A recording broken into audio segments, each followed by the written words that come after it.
Hi everyone, welcome to the channel After All That Years. You know how some moments burn themselves into your memory so clearly you can still smell the air? That Tuesday evening in October, I can still recall the scent of the vanilla candles Joyce had lit for dinner, mixed with the lingering aroma of the pot roast that had gone cold on our plates. We'd been sitting there in what I thought was comfortable silence, the kind that comes after 12 years of marriage, when you don't always need words to fill the space. Joyce was fidgeting with her wedding ring, spinning it around her finger the way she did when she was nervous about something at work.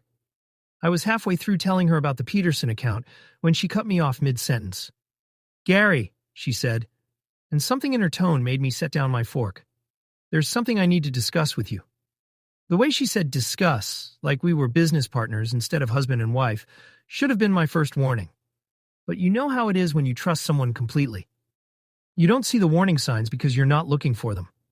She cleared her throat, a habit she'd developed during her presentations at the marketing firm. "There's this colleague of mine, Trevor. We've become quite close over the past few months working on the Henderson campaign." I nodded, waiting for her to continue. I remembered her mentioning Trevor before the new creative director, who transferred from their Chicago office. Younger guy, probably early 30s, with ideas that had apparently impressed upper management. "He's asked me out for dinner. Nothing serious, just..." She paused, searching for words. "Just to explore the connection we seem to have." For a moment I thought I'd misheard her. The grandfather clock in our hallway ticked 3 times before I managed to speak. "I'm sorry, what?" Joyce's cheeks flushed pink, but she held my gaze. "I'm asking for your permission, Gary. I want to go out with Trevor. One evening, nothing more than that. Just to see what it might be like." The pot roast suddenly tasted like cardboard in my mouth. I swallowed hard, feeling it stick in my throat. "You want to go on a date with another man?" "Not a date exactly," she said quickly, reaching across the table toward my hand, though I pulled it back instinctively. "Think of it as an exploration. I love you, Gary. I love our life together. But I've been thinking lately about roads not taken. Experiences I might have missed by settling down so young." We'd met when she was 23, married at 25. I was 27 then, working my way up at the insurance company, certain I'd found the woman I'd spend my life with. And for 12 years, I thought she felt the same way. "Settling down," I repeated, the words bitter on my tongue. "That's not what I meant." She rubbed her forehead, leaving a slight smudge from her mascara. "I just meant, don't you ever wonder? Don't you ever think about what life would be like if you'd made different choices?" "No," I said simply. "I don't." That was the truth. I'd never looked at another woman and wondered, what if? When Joyce laughed at my terrible jokes or curled up against me on Sunday mornings, I felt complete. Apparently, that feeling hadn't been mutual. Joyce sighed, a sound that seemed to come from somewhere deep in her chest. "I've been thinking about this for months, Gary. I don't want to lie to you or sneak around. I want us to be honest with each other." "Honest," I said slowly. "You want to be honest while you're out with another man?" "It would just be one evening. I'd tell you everything that happened. Complete transparency." I stood up abruptly, my chair scraping against the hardwood floor we'd refinished together the previous spring. The sound was sharp, final. "I need some air." "Gary, please." But I was already grabbing my jacket from the hook by the kitchen door, stepping out into the cool October evening.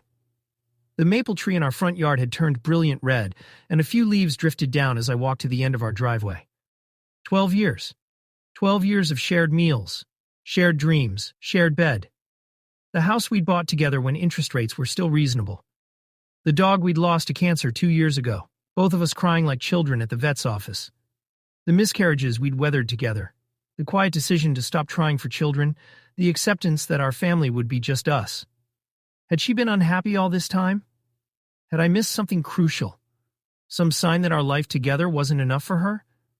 When I came back inside 20 minutes later, Joyce was loading the dishwasher with quick, efficient movements. She looked up when I entered the kitchen, her eyes hopeful. "Gary, can we talk about this rationally? What's rational about your wife asking permission to cheat?" "It's not cheating if you know about it," she said, and I swear I saw her wince at her own words. I walked past her to the refrigerator and pulled out a beer, twisting off the cap with perhaps more force than necessary. "Joyce," I said, leaning against the kitchen counter. In 12 years of marriage, have I ever given you reason to think I'd be okay with something like this? She was quiet for a long moment, wiping the same plate twice before setting it in the drying rack. No, she admitted, but I hoped you loved me enough to understand. I do love you enough, I said. I love you enough to want you to be happy. But I love myself enough not to sit here like a fool while you go out with another man to see if he's better than what you've already got. She turned off the water and dried her hands on the kitchen towel, the blue one with small sunflowers that her mother had given us for our 5th anniversary. So that's it? You won't even consider it? Joyce, I said, setting down my beer and looking at her directly. If our marriage isn't enough for you, then we need to talk about that. But I won't be part of some experiment where you test the waters while keeping me as a backup plan. Her eyes filled with tears. But she didn't cry. Joyce had never been much of a crier, which had worried me sometimes. I'd always wondered if she kept too much bottled up inside. I need to think about this, she said finally. So do I. We went to bed that night on opposite sides, a gulf of cold sheets between us. I lay awake listening to her breathe, wondering if the woman beside me was a stranger I'd never really known, or if something had changed her into someone I couldn't recognize. The next morning, Joyce made coffee and toast as if nothing had happened. She kissed my cheek before leaving for work, a quick, almost businesslike peck that felt more like punctuation than affection. Have a good day, she said, just like always. You too, I replied, just like always. But nothing was like always anymore. I spent that day at work staring at spreadsheets without seeing numbers, taking calls without really hearing what clients were saying. My assistant, Betty, asked if I was feeling all right. Just tired, I told her, which wasn't entirely a lie. That evening, Joyce came home with Chinese takeout from our usual place. She'd even remembered to ask for extra fortune cookies, something that normally would have made me smile. Instead, I felt like she was trying to smooth over a crack in the foundation of our house with a Band-Aid. I've been thinking about our conversation, she said, as we ate lo mein from white cardboard containers. And? I want you to know that I respect your feelings about this. I do, but Gary, I also need you to understand that this isn't about you not being enough. It's about me wanting to experience something different before it's too late. Too late for what? She set down her chopsticks and looked at me with an expression I couldn't quite read. We're in our late 30s, Gary. In a few years we'll be middle-aged and then we'll be old. And this will be the only life either of us has ever known. And that's a bad thing? It's not bad, it's just limited. Limited. The word hung in the air between us like smoke from a cigarette neither of us had smoked. Joyce, I said carefully, are you happy with me? Yes, she said immediately, of course I am. Are you happy with our life? She hesitated just long enough for me to know the answer before she said, most of the time. Most of the time. 12 years. And I rated most of the time. I opened my fortune cookie and read the slip of paper inside. The path you choose becomes the path you're on. I almost laughed at the irony. What does it say? Joyce asked. Nothing important. I crumpled the paper and dropped it on my empty container. Joyce, I need to ask you something, and I need you to be completely honest with me. She nodded. Have you already decided to do this, regardless of what I say? Another hesitation. Another answer I knew before she spoke. I hope it won't come to that. But if it does, then I'll do what I need to do to live with myself. I went to bed early that night, claiming a headache. It wasn't entirely untrue. The tension had settled behind my eyes like a weight I couldn't shake. Joyce stayed downstairs, and I could hear the faint sound of the television and the occasional clink of her wine glass against the coffee table. At some point, she came to bed. I pretended to be asleep when she slipped under the covers, but I could feel her lying there awake beside me, both of us prisoners in our own thoughts. Friday came, and with it, the news I'd been expecting but hoping wouldn't arrive. I'm going out with Trevor tonight, Joyce announced over her morning coffee. She was wearing her navy blue dress, the one that made her eyes look deeper, the one she'd worn to my company Christmas party, where everyone had told me how lucky I was. I set down my newspaper and looked at her. She was applying lipstick without looking in the mirror, a skill she'd perfected over the years. Just like that? We talked about this, Gary. I told you I needed to do this. No, I said, standing up and refilling my coffee cup even though it was still half full. You told me what you were going to do. We never actually talked about it. She capped her lipstick and dropped it into her purse. I'll be home by midnight, I promise. Don't make promises you might not keep. She paused at the kitchen doorway, her hand on the frame. For a moment, I thought she might change her mind, might realize what she was about to throw away. Instead, she said, I love you, Gary. This doesn't change that. And then she was gone, leaving behind the lingering scent of her perfume and the echo of words that felt like goodbye. I called in sick to work that day. I'd used maybe 5 sick days in 12 years, but I couldn't face the office, couldn't pretend everything was normal when my wife was preparing to go out with another man. Instead, I drove to the lake where Joyce and I had spent our honeymoon. It was only 20 minutes from our house, but we hadn't been there in years.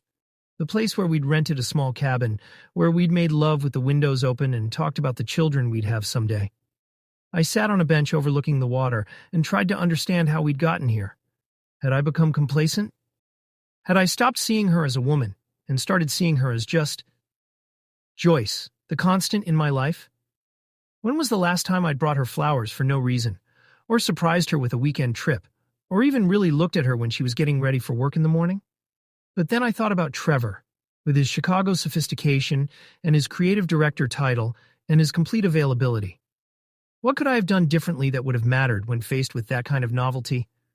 By the time I got home, it was already dark. Joyce's car wasn't in the driveway. I sat in my recliner and tried to read, tried to watch television, tried to do anything that would keep my mind from imagining where she was and what she was doing. At 11:47 p.m., I heard her key in the front door. She came into the living room quietly, as if trying not to wake me. Her hair was slightly mussed, and I caught a whiff of cologne that definitely wasn't mine. How was your evening? I asked, setting down the book I hadn't been reading anyway. She jumped slightly, then sat down on the edge of the couch. It was. Nice. Nice. 12 years of marriage reduced to nice. Good, I said, standing up. I'm glad you had a nice time. I started toward the stairs, then stopped and turned back to her. Joyce, I want you to know that I understand why you needed to do this. And I want you to know that I've made a decision too. She looked up at me, her eyes wide and uncertain. I've decided that I deserve someone who doesn't need to explore other options to appreciate what she has. I've decided that I deserve someone who sees our 12 years together as a foundation, not a limitation. Gary, what are you saying? I'm saying that you got what you wanted tonight. You got to see what else was out there. And now I'm going to see what else is out there for me too. You're not serious. I've never been more serious about anything in my life. I went upstairs, pulled out the suitcases from our bedroom closet, and began packing her things. It took me nearly 3 hours to carefully fold and pack 12 years of shared life. Her clothes, her books, her jewelry, the little ceramic figurines she collected from every place we'd ever visited together. When I was finished, I carried the suitcases downstairs and set them by the front door. Then I went to my desk and pulled out the divorce papers my lawyer had drawn up 6 months ago when my friend Mark had gone through his messy separation. I'd kept them, telling myself it was just practical preparation, never really believing I'd use them. Now I signed them and left them on the coffee table where Joyce would see them first thing in the morning. I spent the rest of the night in the guest room, listening to Joyce pace around downstairs, occasionally hearing her soft crying through the thin walls. Part of me wanted to go comfort her, but a larger part of me knew that ship had already sailed. At 6 a.m., I heard the front door close and the sound of her car starting in the driveway. Joyce was gone, and for the first time in 12 years, I was alone in my own house. The silence was overwhelming at first. No morning coffee ritual, no have a good day, kiss at the door, no sound of the television in the evening or the rustle of magazine pages being turned. Just me and the space we'd filled together for over a decade. I took a week off work, using vacation time I'd been saving for a trip to Ireland that Joyce and I had planned for our 15th anniversary. Instead of booking flights to Dublin, I painted the living room a warm sage green that Joyce had always said was too bold. I rearranged the furniture, putting my recliner where it actually got good light for reading. I cooked meals I wanted to eat instead of meals we both liked. It was strange how quickly the house began to feel like mine instead of ours. Joyce called on Thursday. I almost didn't answer, but something made me pick up on the fourth ring. Gary, she said, and I could hear tears in her voice. I made a terrible mistake. Did you? Yes, oh God, yes, Trevor. He's not. It wasn't what I thought it would be. He's immature and selfish, and all he wanted to talk about was himself and his career and his ex-girlfriend in Chicago. I'm sorry to hear that. Gary, please, can we talk? Can I come home? I looked around the living room, at the sage green walls and the rearranged furniture and the stack of books I'd been meaning to read for years. This is your home too, Joyce. Your name is still on the deed. But I'm not your husband anymore. The divorce papers. Gary, you can't be serious about those. I signed them. I meant them. There was a long silence on the other end of the line. I don't understand, she said finally. People make mistakes, Gary. People get curious and do stupid things, but that doesn't mean they throw away 12 years of marriage. You're right, I said. People do make mistakes. But Joyce, this wasn't a mistake. This was a choice. You chose to prioritize your curiosity over our marriage. You chose to see what else was out there instead of appreciating what you had. And now I'm making a choice too. Gary, I choose to find someone who doesn't need to test other waters, to appreciate the ocean she's already swimming in. I hung up after that and turned off my phone for the rest of the day. The divorce was finalized 3 months later. Joyce contested it at first, then hired her own lawyer when she realized I was serious. In the end, we split everything fairly. The house, the savings, even the wedding china we'd never really liked, but had kept out of obligation to her mother. She moved in with her sister temporarily, then found her own apartment across town. I heard through mutual friends that she'd tried dating Trevor for a few weeks after our separation, but it had ended badly. She'd apparently told people that he turned out to be exactly the kind of man who would pursue a married woman, which should have told her everything she needed to know about his character. I didn't take any satisfaction in hearing that. By then, the anger had faded into something more like sadness. Not for what I'd lost, but for what Joyce had thrown away. 6 months after the divorce was final, I ran into her at the grocery store. She was in the frozen foods section, looking tired and older than I remembered. When she saw me, she smiled tentatively. Gary, how are you? I'm well, I said, and I meant it. How about you? I'm adjusting. She paused, then said, I heard you're seeing someone. It was true. I'd met Ellen at a book club that my friend Tom had convinced me to join. She was a librarian, divorced herself, with grown children, and a laugh that reminded me of wind chimes. We'd been on several dates, and while it wasn't love yet, it felt like it could become something real. I am, I said simply. Joyce nodded, looking down at her cart filled with single-serving frozen dinners. I want you to know that I'm happy for you. I really am. Thank you. And I want you to know that I'm sorry. For all of it. I threw away the best thing in my life because I thought there might be something better out there. Joyce. No, let me say this. You were a good husband, Gary. You were kind and faithful, and you loved me completely, and I took that for granted. I convinced myself that what we had was ordinary when it was actually extraordinary. I looked at her standing there in the harsh fluorescent light of the grocery store, and I felt nothing. Not anger, not sadness, not even pity. Just a kind of neutral acknowledgement of someone who used to be important to my life, but wasn't anymore. I hope you find what you're looking for, I said, and I meant that too. She smiled sadly. I think I already found it once. I just didn't have sense enough to hold on to it. We parted ways in the parking lot, and I drove home to the sage green living room and the rearranged furniture and the stack of books I was slowly but steadily making my way through. That evening, Ellen came over and we cooked dinner together. Something Joyce had rarely enjoyed doing, but Ellen approached with the same enthusiasm she brought to everything else. We talked about the book we'd discussed at the club the week before, and she told me about a difficult patron she'd helped find research materials for a family genealogy project. As we cleaned up the dishes together, Ellen asked, Do you ever regret it? The divorce, I mean. I thought about it seriously, the way Ellen deserved. No, I said finally. I regret that it had to happen, but I don't regret standing up for what I was worth. She smiled and kissed my cheek, a gesture so natural and affectionate that it took me by surprise. This was what Joyce had been looking for, I realized, this easy compatibility, this feeling that you were exactly where you belonged. The irony was, she'd had it all along. She just hadn't recognized it.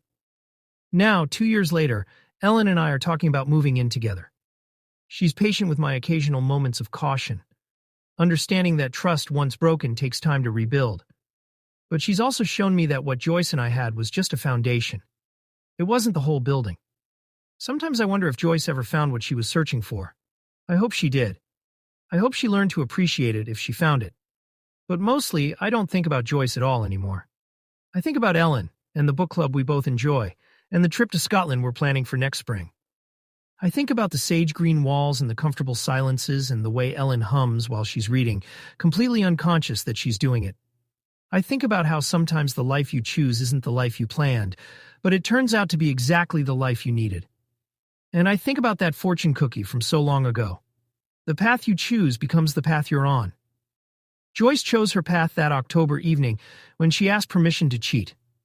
I chose mine when I refused to pretend that was acceptable. Looking back, I think we both chose exactly right.